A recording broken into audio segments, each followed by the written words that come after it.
Ragazzi, oggi vi farò vedere un metodo facile per fare lo slime di nuovo. Allora, questo slime lo faremo con due ingredienti: lo shampoo Clear e un po' di zucchero. Andremo a prendere un bicchierino e versiamo lo shampoo.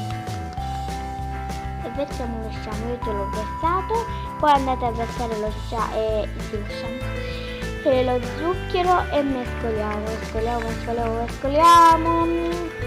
per un po' di tempo, finché non vedete che otterrà questo risultato.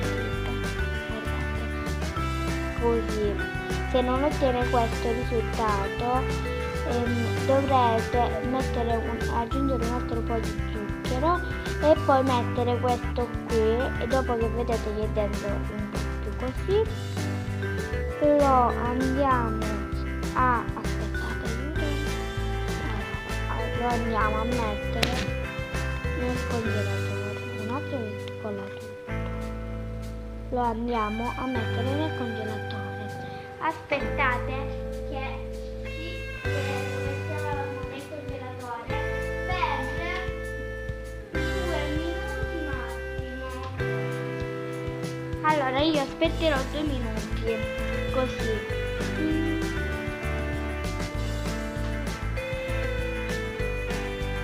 Allora, io penso che il mio slime sia pronto.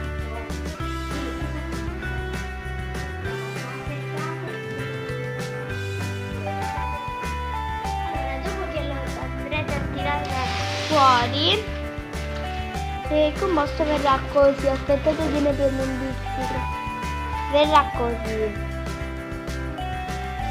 Se non vi viene così vuol dire che avete aggiunto e che l'avete fatto rimanere troppo nel freezer e si sa l'ho congelato. Deve venire così ed è fantastico. Guardate.